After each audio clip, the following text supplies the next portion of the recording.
you into these exercises and drills, and you go to war, Iraq. Can you call your commander from Iraq? Oh, I'm on the front now, commander, come. Come and help me here. No, we have to be real. We have to be realistic. Or can you call the Prime Minister? Prime Minister, because that is God now.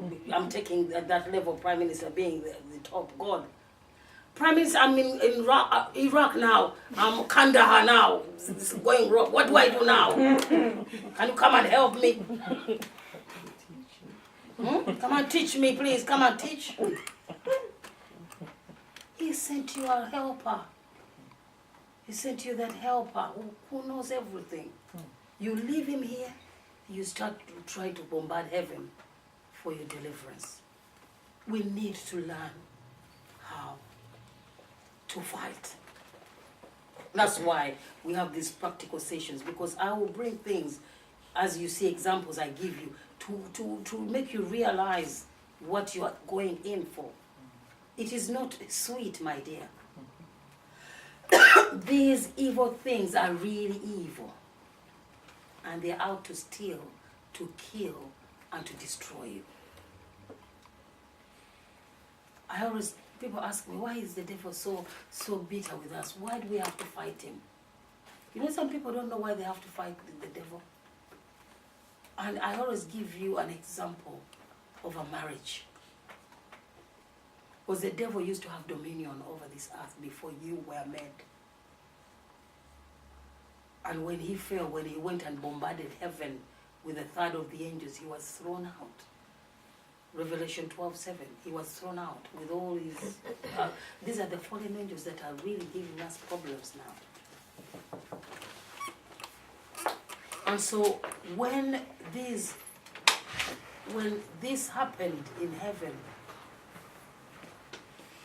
they threw him out, and the power and authority was taken away from him. And so when God made you and me, when he made Adam, he gave him dominion, he gave him the authority that used to be Lucifer's authority. It's like you have your husband, you're in your house, or your boyfriend, and then he kicks you out and says, I don't want you anymore here, and he brings a mistress in your house. But he doesn't only leave you in your house. If yours was a small flat, he goes and gets a big bungalow somewhere, and also buys a 4-wheel drive for that mistress. Would you love that mistress? What would you want to do to that woman?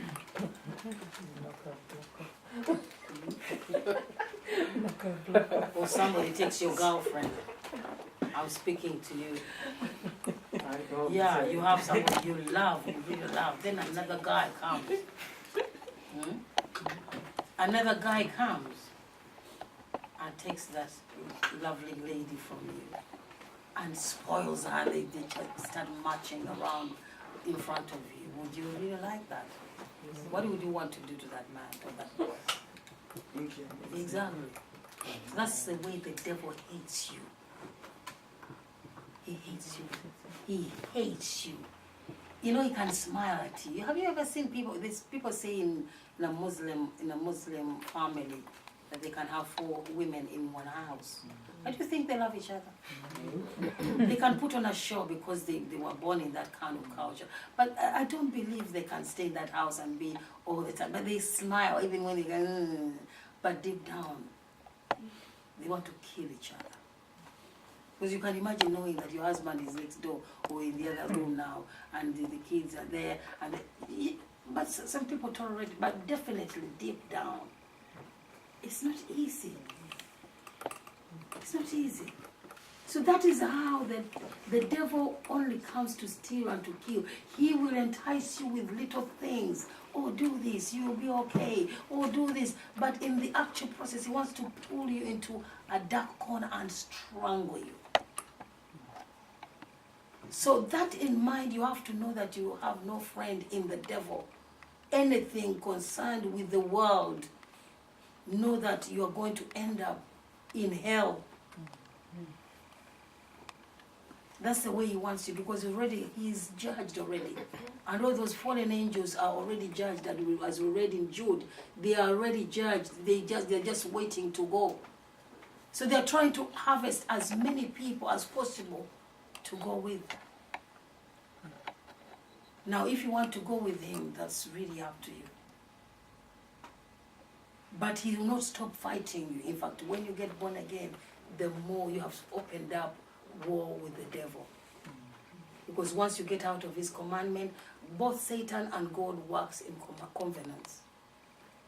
If you get out of the devil's covenants, your ancestral covenants, your own things you have made your own self, and you go to the other camp, you have opened up war with the devil. He will start hunting you. He will allocate you a few demons to walk with you wherever you go, to make sure that you fall. And so what happens is you have to be in God's covenant all the time, because once you slip out, even God first of all will punish you, and then also the devil is waiting for you. He's got a leeway to come in and attack you.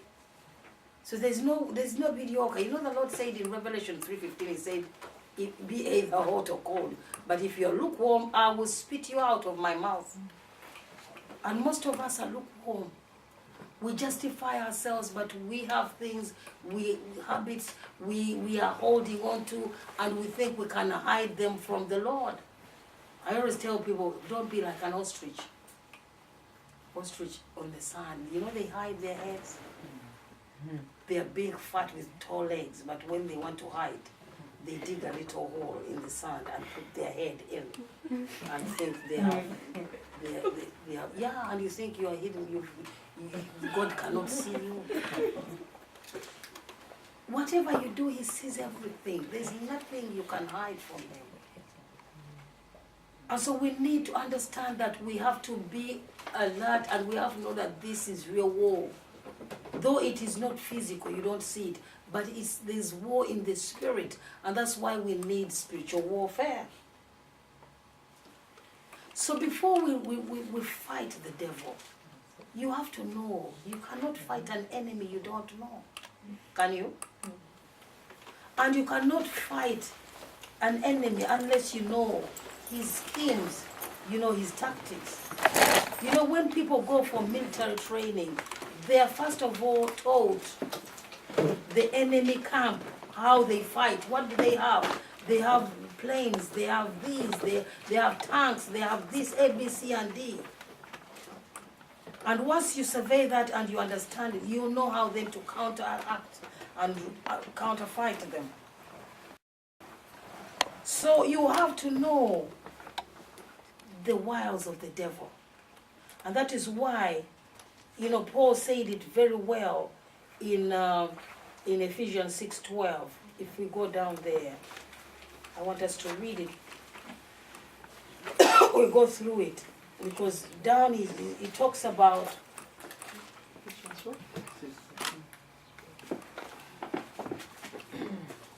when he tells us all the ranks that we have to fight. He ends by telling us that after doing so, we learn how to stand the wiles of the devil. Somebody there, Ephesians 6:12. For we do not wrestle against flesh and blood, but against principalities, against powers, against the rulers of the darkness of this age, against spiritual hosts of wickedness in the heavenly places. Therefore take up the whole armour of God, that you may be able to withstand in the evil day, and having done all to stand. That's it. And having done all to stand, you have to put on the full armour. Just read a little bit more. Stand therefore, having girded your waist with truth, having put on the breastplate of righteousness, and having shod your feet with the preparation of the gospel of peace. Above all, taking the shield of faith, with which you will be able to quench all the fiery darts of the wicked one. And that means it's got many fiery darts. Yeah. and take the helmet of salvation and the sword of the Spirit, which is the word of God, praying always with all prayer and supplication in the Spirit, being watchful to this end, which with all perseverance and supplication for all the saints, and for me, that utterance may be given to me, that I may open my mouth boldly to make known the mystery of the gospel. Okay, you can stop there. So he's telling us that we have to put on the full armor. You know, when you go to the army, as I said, if you go, I'm using that as a metaphor. If you go for training, first of all, you are taught the tactics of the enemy. And then you're also taught your weapons and tactics which you would employ against the enemy. Because each war is not the same. The war in Iran is not the same as the war in Libya or in Yemen or any other place, Bahrain. Now everything is erupting now, as I said. This year is a year of chaos. Now you cannot just go to war anyhow. You have to learn the tactics of the enemy first. So when you know them, you know that now, what do I use now? He's got this, he's got A, B, C, and D. So in order to fight, I have to use another thing he doesn't have to overpower him here and to do this, to use this technique so that when I come in, he will not even know that I've come in. Or I can use a missile from so far that he won't even know where it's come from. Are you getting me? So we then, you have to understand and to employ to learn the tactics that you would employ against that enemy. So even here, this is boot camp for understanding how to fight. So we have to put on the full armor. Because definitely the Satan has wiles. They call it the wiles of the devil. He calls it against the wiles of the devil. So the wiles means there are many wiles and schemes. There are so many. And so each one has to have a special way you handle it. And so you have to be trained to handle this. And so that's why we need to know what are the attributes of the devil. Do you know some of the attributes of the devil? How do you know that the devil is in control now here? I'll give you one, a liar.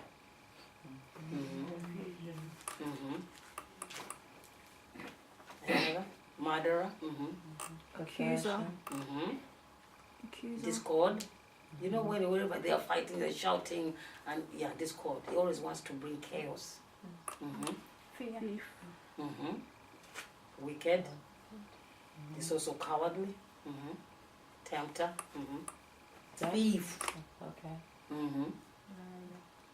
Without principle, I said that in the beginning. He has no principles. He will do anything to shame you. Anytime. He's also a spy. That's another one. Deceitful. He's fierce. He's cruel. He's aggressive. He cannot leave you until he sees he's broken you. This is one point you need to learn in warfare. Don't give him the chance. Even when he puts you down, get up quickly and start fighting. Because you're fighting for dear life. I want you to put yourself in that sense. They are sending bullets and you fall down and the bullet comes over your ear. Do you still lie down there when they have gone quiet? And say, Lord, help me, I'm here. You start running. He's aggressive. He will never let you go until he sees that you have overpowered him. He has tried so many times, and whenever he comes, you hit him. Whenever he comes in, you hit him until he gives up. I always say when we are in deliverance, it's like when you start deliverance, it's like bringing a stone and throwing it in a hive of bees. What happens? Yeah, they all come swarming against you. By the way, bees and wasps, you throw a stone in them, they will charge at you. They will first try to fight you. So